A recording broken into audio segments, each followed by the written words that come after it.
పేదలకు గ్రామాల్లో 3 సెంట్లు, పట్టణాల్లో 2 సెంట్ల ఇంటి స్థలాలు ఇవ్వాలని సిపిఐ నేతలు డిమాండ్ చేశారు. అనంతపురం ఆర్డీఓ ఆఫీస్ వద్ద వారు నిరసన కార్యక్రమం చేపట్టారు. రాష్ట్ర వ్యాప్తంగా ఇంటి స్థలాల కోసం లక్షల్లో దరఖాస్తులు చేసుకుంటారని సిపిఐ రాష్ట్ర కార్యవర్గ సభ్యుడు జగదీష్ తెలిపారు. కానీ రాష్ట్ర మంత్రి అనగాని సత్యప్రసాద్ 75,000 అప్లికేషన్లు వచ్చాయని చెప్పడం హాస్యాస్పదమన్నారు. వైసీపీ హయాంలో ఆన్లైన్లో ఉన్న లబ్ధిదారుల వివరాలను డిలీట్ చేస్తే రాష్ట్ర వ్యాప్తంగా లక్షల్లో లబ్ధిదారులు ఇంటి స్థలాల కోసం దరఖాస్తు చేస్తారని చెప్పారు. పేదల ప్రభుత్వంగా చెప్పుకునే కూటమి సర్కార్ లబ్ధిదారులకు న్యాయం చేయాలని జగదీష్ డిమాండ్ చేశారు. 26 జిల్లాల్లో మన అన్ని నియోజకవర్గాల్లో కూడా ఈరోజు ఇంటి స్థలాలు కావాలని మరి అర్జీలు ఇచ్చే కార్యక్రమానికి సిపిఐ పార్టీ శ్రీకారం చుట్టింది.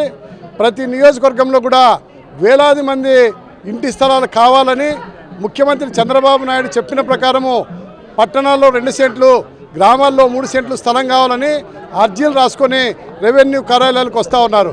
ఎందుకంటే పేదల ప్రభుత్వంగా నిరూపించుకోవాలంటే ముఖ్యమంత్రి చంద్రబాబు నాయుడు గారు మొట్టమొదటి పని చేయాలి. లేకపోతే మరి ఈరోజు చంద్రబాబు నాయుడు గారి పైన ఎంతో విశ్వాసం చేసి ఎంతో నమ్మకం ఉంచి 160 సీట్లను గెలిపించారు ప్రజలు.